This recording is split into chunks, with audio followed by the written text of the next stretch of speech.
podcast listeners. This is Ed Franklin with the No Limits podcast. You can always reach me at edfranklin.nolimits@gmail.com. If you want to be a guest or you know somebody that would be a good guest, you can always contact me. If you have a topic you want me to talk about, I'm happy to do that. And today, I've talked on my podcast about some public speaking I'm going to be doing in the future about trauma. And my guest today is Alex Saenz. And Alex and I kind of know each other from St. Gabriel's Church, and our kids grew up together. Our daughters used to hang out. And Alex and his family suffered a horrific trauma last year. And he was posting on Facebook, and I engaged with him, and we had a conversation. And this is kind of the basis of what I want to go talk to people about. And although it appears to be a negative thing, there's a lot of positive to draw out of it. And that's what we're going to talk about today. So, Alex, welcome to my podcast. I appreciate you kind of putting yourself out there. I know it's not easy. And I don't even know. I'm probably going to choke up 20 times during this podcast, but we're just real, man. So anyway, why don't you introduce yourself, and you can give a little Reader's Digest of, what's going on. And I just feel for your family. I feel so bad for you. And, Thank but you. I Thank know you. that you are a God-fearing man, and I really hate the sentence, everything happens for a reason, but it does, right? So tell me a little bit about yourself, and we Well, can go from there. thank you, Ed, first of all, for inviting me to your podcast. And that's the way we did engage over Facebook, because I've used Facebook as a tool to reach out to friends that I haven't seen in years, and it's been incredible to have that connection. It's funny because what our family's going through right now is something that we never imagined. In a billion years that we think that our son, our firstborn, um, the child with my namesake, his name is Alejandro, which is my birth name. Right. And that something like this could happen. It was so sudden. I'll get into details of how that happened, but what I wanted to talk about today, as we are trying to find ways to find fees. And as we discussed, we started a podcast that we're going to be doing, and this is great that you're talking to here today to try to help people heal. So this podcast, from my point of view, I want to talk about trauma, but also on the positive, like you said. Um, my life started, I was born in Havana, Cuba, and to give you an idea, I was born into chaos. I was born in the midst of a revolution. Mhm. My brother came to this country on his own at age 14. We came a few months later. I was born March 27th, 1961, and literally less than a month later, there was the Bay of Pigs invasion. So that was what I grew up with. Uh, my parents were hardworking, uh, great parents who raised me to love this country and to know the ethics of hard work. But that hard work meant I never saw my dad much when I was a teenager. He worked Right. the night shift and worked 6 days a week. So I had one day a week off. The reason I'm covering this is that it's important that you understand what happened. As a teenager, I lost both of them. I lost my mom first at age 17, at 18, my dad. Wow. When that happened, I made some really bad choices in life. Uh, I took to drugs, alcohol, anything to numb the pain. Yeah. And those low vibrational decisions led me to literally living on the streets, going to just through hell. I was able to lift myself up, become a stockbroker, uh, insurance first, stockbroker this, came to LA, and then got married 35 years ago, and everything was going great until the second major trauma in my life. Of course, there's a lot in between, Ed, but Of course. but obviously the second trauma was a beautiful Sunday morning. Um, I snuck out of the house. My daughter walked into our bedroom She was staying with us. She lives in Miami, but she had been. Our brother wanted to see her, so she came and spent the night before with my son and his best friend, Nate Russell, one of his best friends. He has several best friends, just kids that love him. When that happened, we got the call. I got a call, and my daughter said, where are you, Dad? I said, well, I snuck out to get bagels. She said, you got to go to Alex's house. A tragedy happened. When she said that, I just turned the car around and started racing to his home right off Right. of the 15 out here, a freeway and Mira Mesa or Carroll Canyon Road. As I'm driving, my mind's racing, and I'm thinking something happened to the child, Caillou. Right. At that time, my son had a 2-month baby. My second thought was Juliana, his wife, was going through serious postpartum. So I said, oh my God, she did something, or or something happened to her. Hmm. And I called my daughter. I'm 1 block away. She goes, where are you? I said, I'm 1 block away. I just need to know what happened. She goes, Alex fainted and he's not responding. Hmm. I get there, the paramedics are there. The police weren't very nice to us at that point because I was hysterical, and I was just, is he okay? Is he breathing? When I saw him, I knew it was bad. Right. I knew it was bad. We followed them to the hospital. They put us in a separate little room. That was the first sign that I knew things were really bad. And the doctor came in with the worst news you could hear. Of I course. ended up being hospitalized for 3 days, and my life upside down. So this is where it gets interesting, is that I had thoughts of drinking. I had thoughts of doing, just really all kinds of thoughts, very Trying to numb, negative. trying to get numb again. Right. Trying to not only get Yeah. numb, but I mean, I was like, why even am I living? What is the Right. purpose of this world? Uh, the trauma was so large that, uh, I went into terrible anxiety, which I'm still working with today. Sure. I can't You even know, imagine. Yeah. I yeah, I cannot. wake I up. cannot fathom what you've been through. To be honest with you. It's inconceivable, yet somehow I still have to live through it. Mhm. And I have to be here today talking to you so that when we have someone that's listening saying, okay, well, what is the answer? Where do you go from here? Um, what I have to do is make high vibrational choices. And that's what I'm conscientious of every day. Thinking, putting good thoughts in my mind, fighting the anxiety of feeling like, you know, yeah, I go into dark thoughts like, what was his last moments like? What did he did was it fear? I mean, all those thoughts that go into your mind, Sure. is his son really going to learn who his father is? All these fears that you get of the future, because the anxiety is the future, depression is the past. So, I basically, suffer from a lot of that. I said, well, I got to make those high vibrational choices, and that is choosing no alcohol, no drugs, choosing to eat well, to help others. Every chance I get, I'm doing service to others. So I think that. I mean, I know that. Trauma is not always about death, right? It's not something that's happening to us. It's something that happens around us, and we have Mhm. all these other players in our life, right? That we have to help take care of. You have other children. You have your Mhm. wife. You have now you have a daughter-in-law. You have all these people that you need to stay at the top of your game to take care of those people, right? Mhm. Because you acting out with drugs, alcohol, not going to help anybody.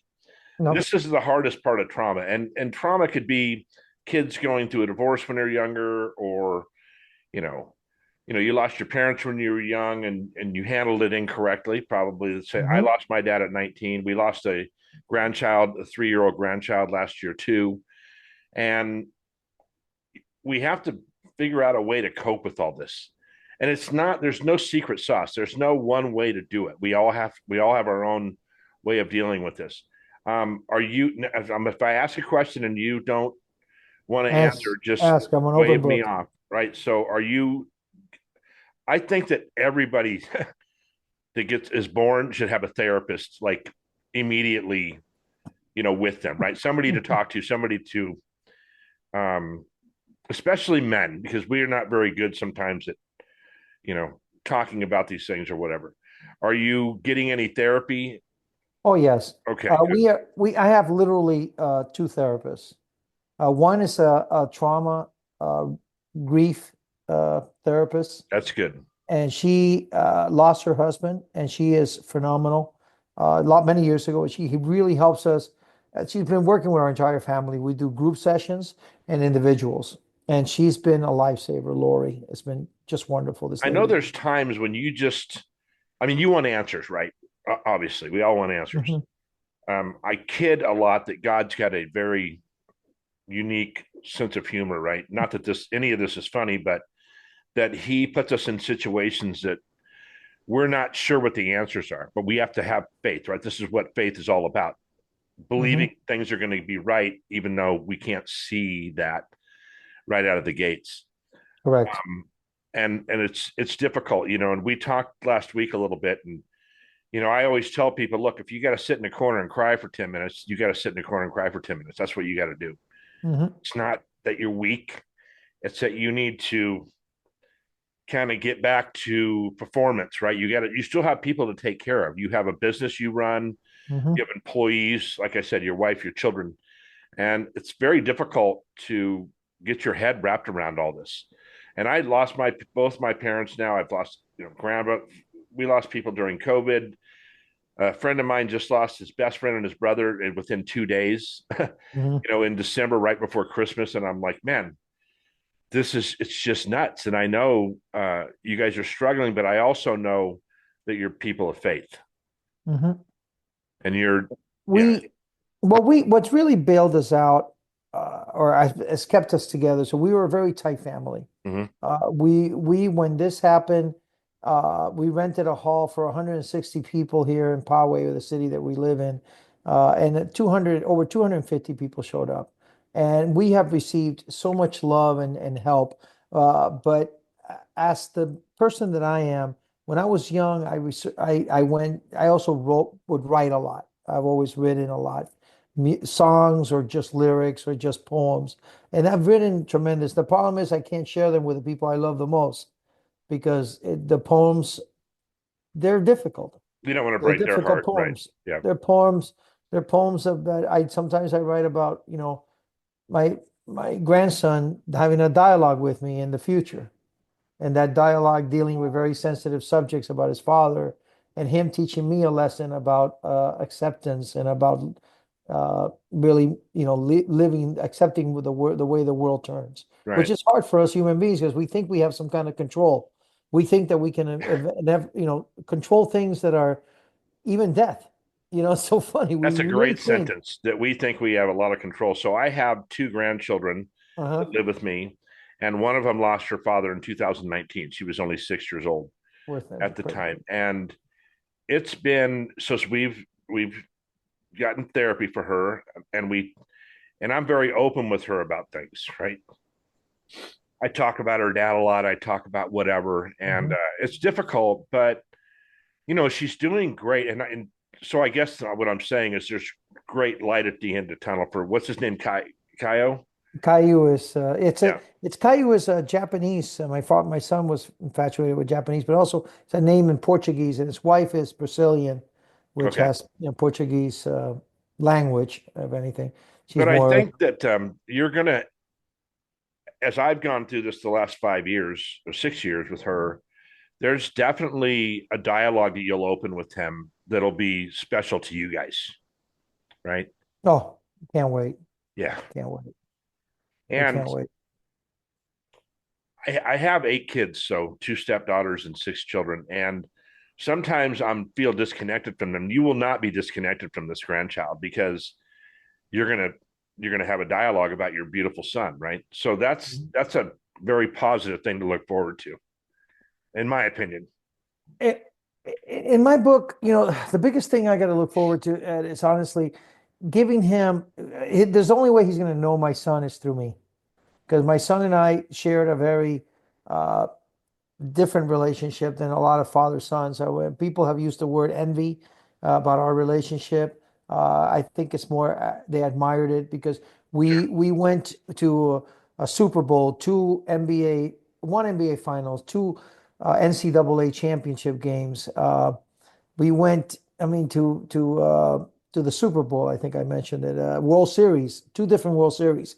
I mean, things that are those kind of things. We also would share rides together where we would just sing songs Yeah. left and right. Because he was an old soul. He knew all the 70 rock. He loved Right. it, and so we had a really good relationship. We He also ran the company that we have.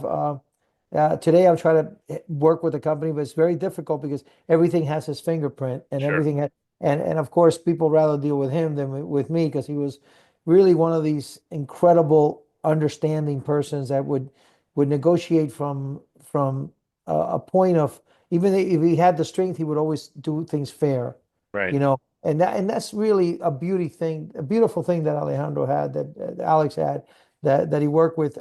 When we look at our life, I've got to do that, show that to Kyle, show him, the humanity of his father, the kindness that he had, the way he lived life, which was always a lesson, which we tend as men to put a lot of pressure on us, Hmm. and we tend to sometimes unjustifiably we feel that we have to carry the weight of everything, and my son had that, he had that situation that he really he, he put a lot of weight on him, Yeah.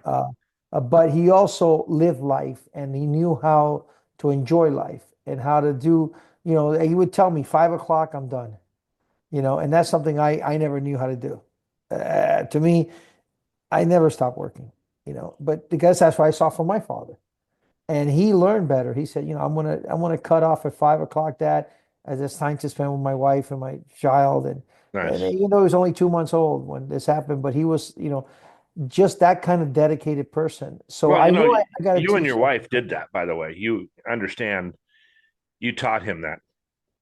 Yeah, yeah, but he ran with it, which Yeah.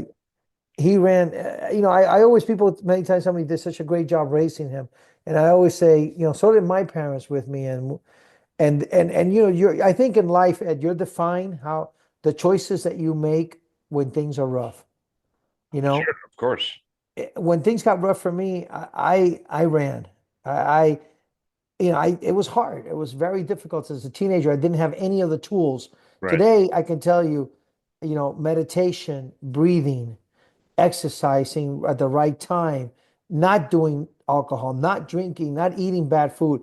All those decisions makes you a better person. You still have pain, but at least I'm able to deal with it and I'm able to discuss it in a civil manner without having to numb myself out. And this is what this podcast and your podcast is going to do for that generation that's younger than us that needs to learn. These are those lessons they're going to learn. So, um, and that's all. That's it's hard to tell people how to deal with something because I'm going to deal with it a little bit different than you, and this person's Mhm. going to deal with a little bit. But this is good advice. This is what my podcast is about. This is what this is I want my superpower to be where I can help younger people and try to deal with this. So the hardest part about my grandchild is I have these two kids that have to deal with this, right? And they have two other kids, and they're doing phenomenal, and they have therapy, they're doing all those things. But you never want your kids to go through any pain, right? We want to stop it. We know they have to go through it, but we're trying to prevent it. Mhm. Like we don't want them to go through the same shit we went through, right?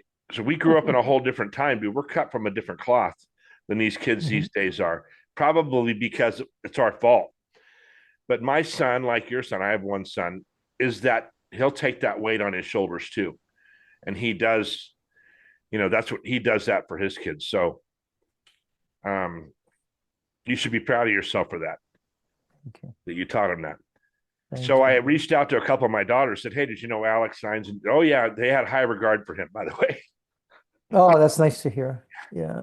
Yeah. The funny thing is, Alex had friends from all walks, and people that knew him, they saw that ability that he had to just choose a village, so to speak, Sure. of all these nice people from all kinds of races and all kinds of religion. Just amazing how broad the spectrum of his village was. It was a very amazing. The only common thread is that everybody was a good person. Yeah. Everybody had a good heart, and that was the key that with him. So, You know, I that have a that was the pretty, I have nothing close to a growing up experience that you had. I have a different experience, hmm uh, but nothing like I grew up here, right? So I've lived in San Diego since I was 3 months old. I was born in Seattle, but we moved here because my mom hadn't seen the sun in 6 months. And she says, I can't live here in Seattle anymore. So we moved down here. So I grew up in San Diego, and we were very poor when we were young, and we didn't know we were poor, right? We just hung out. I've talked yeah. about this on my podcast before. Nobody knew we were all poor, so it didn't matter, you know. And I moved to hmm Poway in 1974 when I was 12 years old, and then started hmm seeing people with money, and I'm like, well, shit, I want to be like that guy. I want to drive that car, right? Yep. And I went to Poway High School. My wife went to Poway High School. Six of my kids went to Poway High School and graduated.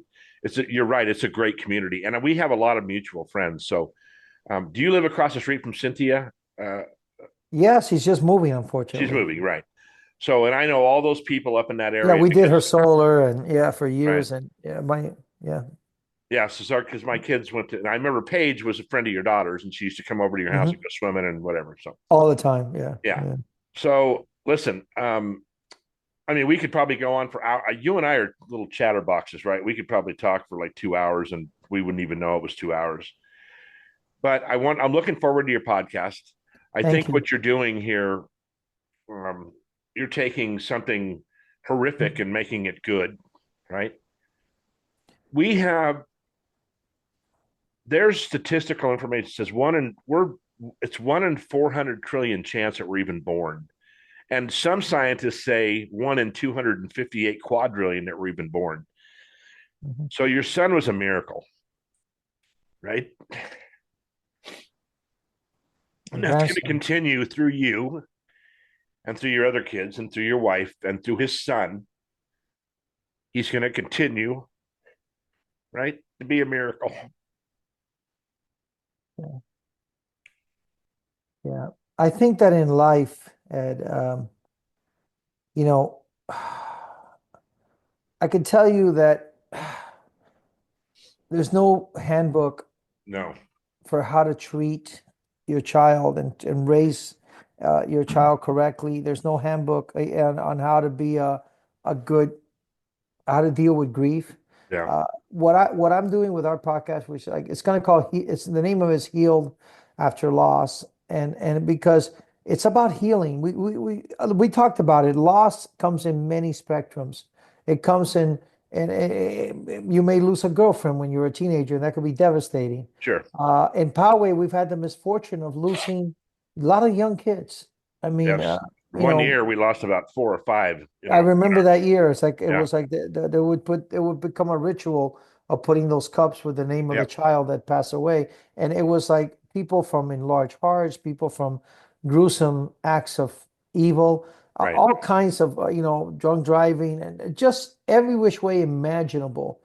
We were losing children, but there's really no manual, like I said, for all that. So what do we do? What is our job of our podcast or this podcast? Is if we talk about it and if we learn something, if I have something that I could share with your audience is to really get those life tools and teach them to your children. Right. Um, Life tools of breathing correctly, doing deep breathing, which lowers your heart rate, helps you with anxiety.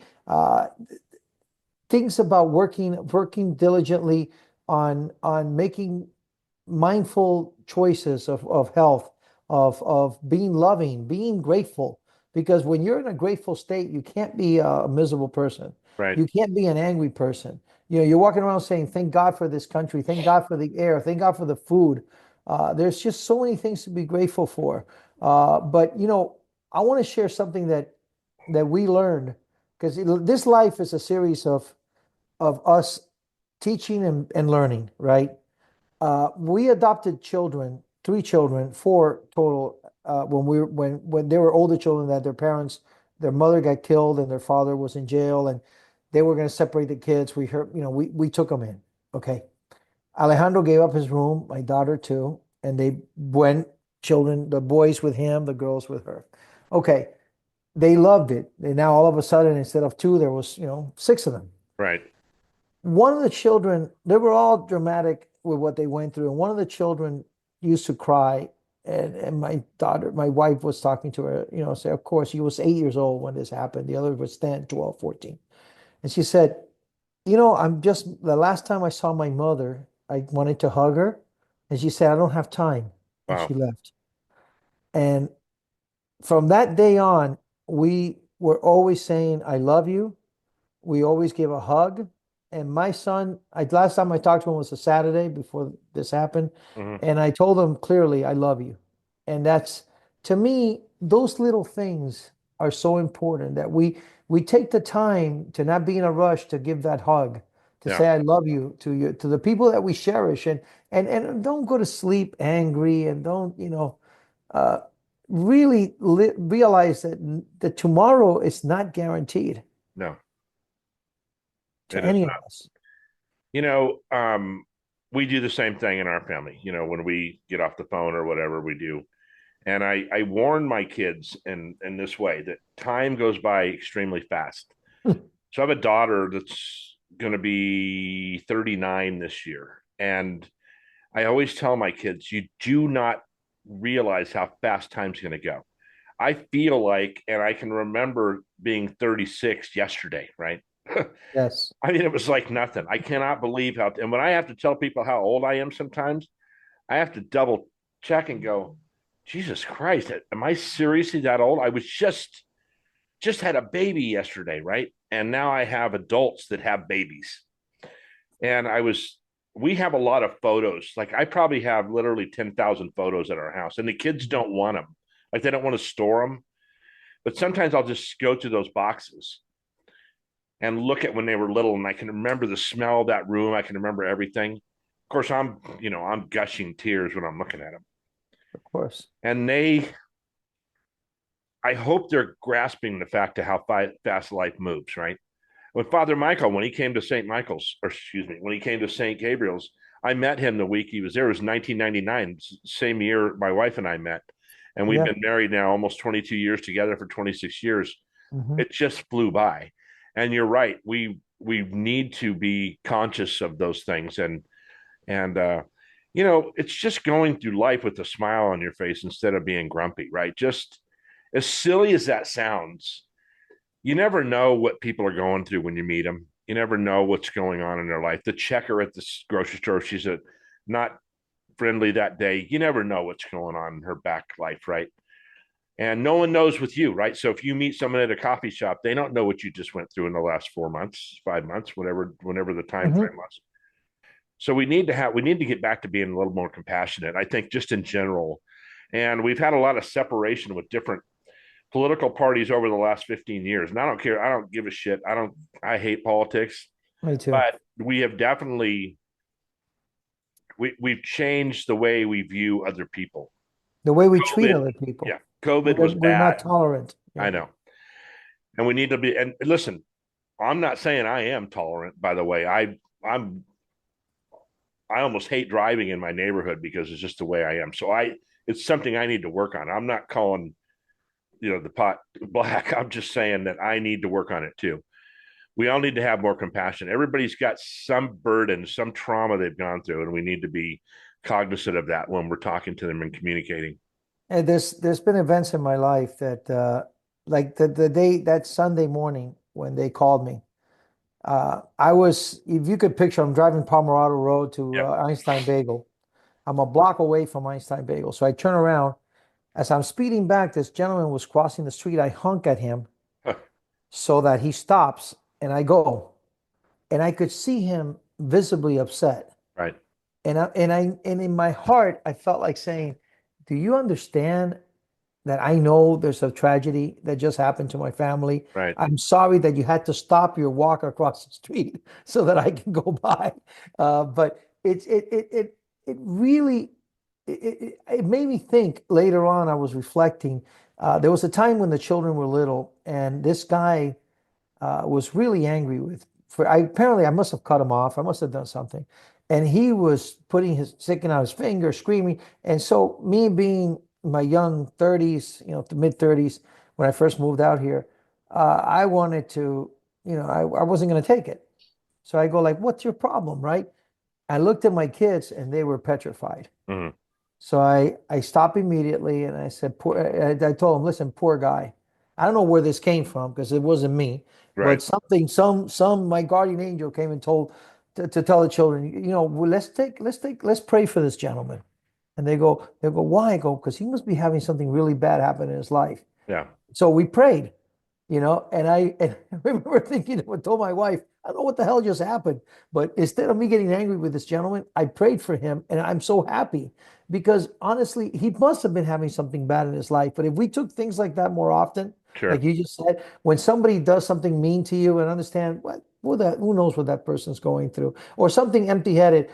We were in LA because that's where my wife and I met, and we went back when this happened. And the first time we went out to eat after this, what we call the event, when my son ascended, we were in a restaurant and my wife starts bawling, crying. Yeah. And it was the W in on Sunset in LA. And I stood up and the waiter came up. He said, "Is everything all right, sir?"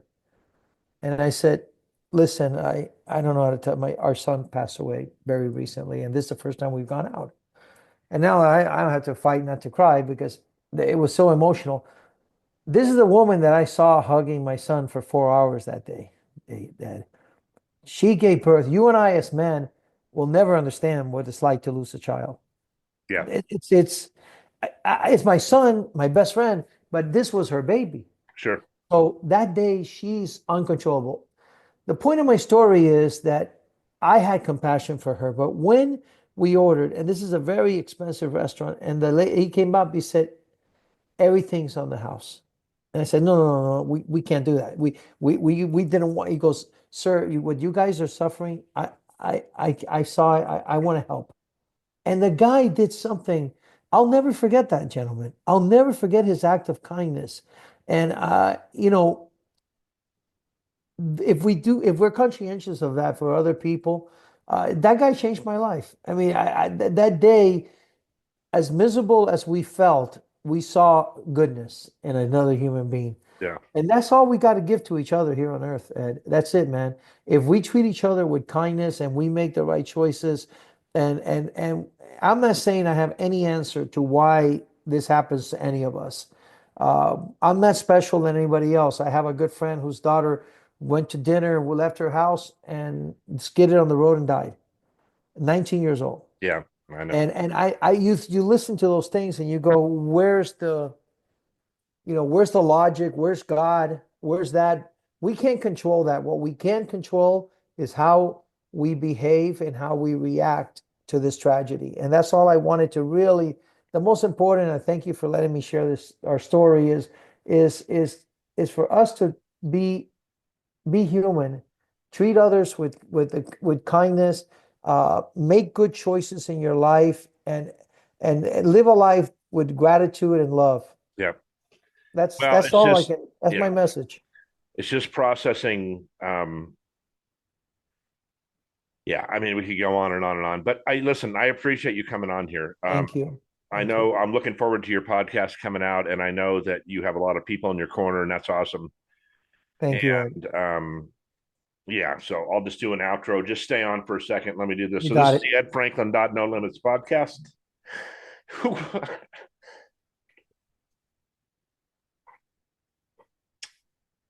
I'll do another one soon.